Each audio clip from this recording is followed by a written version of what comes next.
Finalement, quelle connaissance j'ai du monde? Je suis arrivé au monde, là j'ai fait des expériences, j'ai ressenti des choses. Après, qu'est-ce qui s'est passé?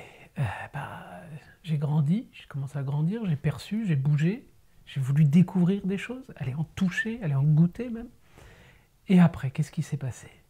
Après, peu à peu, on a commencé à me dire qu'il faut faire ci ou pas ça, que ça c'est bien, ça c'est pas bien.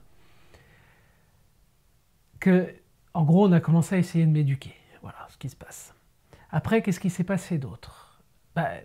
J'ai commencé à valider certaines choses qu'on me disait, d'autres peut-être pas. Et finalement, j'ai commencé à avoir ce qu'on peut appeler une structure. Et cette structure, elle s'est modelée au fil du temps. Après, il y a eu des livres que j'ai pu lire, il y a des histoires qu'on a pu me raconter, à travers des romans, à travers des films. Et finalement, j'ai construit une réalité à travers le regard d'autres personnes. C'est-à-dire à travers une autre sensibilité, une autre perception. Par exemple, si je regarde un film, le film décrit quelque chose, mais vu que c'est filmé par une personne, ça raconte une histoire plutôt qu'une vérité ou une réalité. Ça nous donne à voir quelque chose à travers un filtre. Et aussi bien que notre éducation, nos parents, l'école, la société dans laquelle on vit, en quelque sorte, nous a transmis un filtre.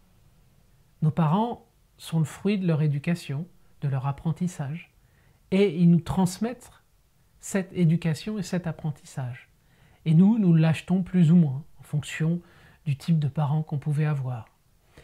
Et donc ça nous donne une connaissance un peu théorique du monde, une connaissance intellectuelle, et en même temps cette connaissance va être reliée à ce qu'on a pu ressentir, c'est-à-dire nos émotions. Et en fonction de si c'était une émotion qui était plaisante, on va plus ou moins acheter ce qu'on nous a dit.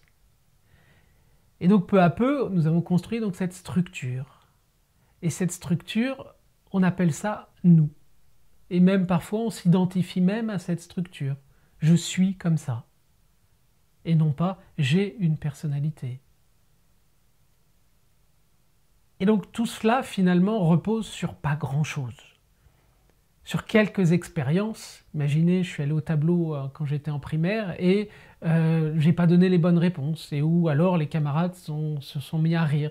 Et donc j'ai développé cette espèce d'idée de moi-même que je suis pas très doué pour parler en public, ou même je suis intimidé, ou j'ai peur qu'il se passe quelque chose. Ou alors les autres sont méchants parce qu'un jour il m'est arrivé une expérience dans la rue. L'autre me fait peur.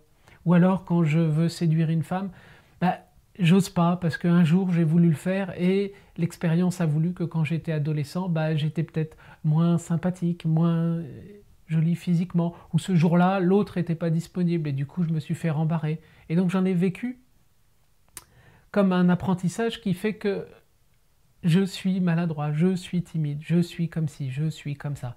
Et donc je construis ma vie à valider cette hypothèse que je suis comme ça. Et les autres me le valident bien et me rendent bien. Donc je crée cet univers, je crée cette réalité, entre guillemets, qui fait que je ressens ça. Et le monde, il est comme ça, hein. Je le valide tous les jours. Et ça se démontre tout le temps. Donc l'idée, c'est de commencer à remettre tout cela en perspective, de manière à transformer ça, de manière à le vivre différemment et de manière à remettre tout à plat, en quelque sorte. De manière à commencer à construire une morale qui soit la mienne, une réalité qui soit mienne. Voilà ce que je propose de vivre comme expérience Au cœur de soi. À bientôt!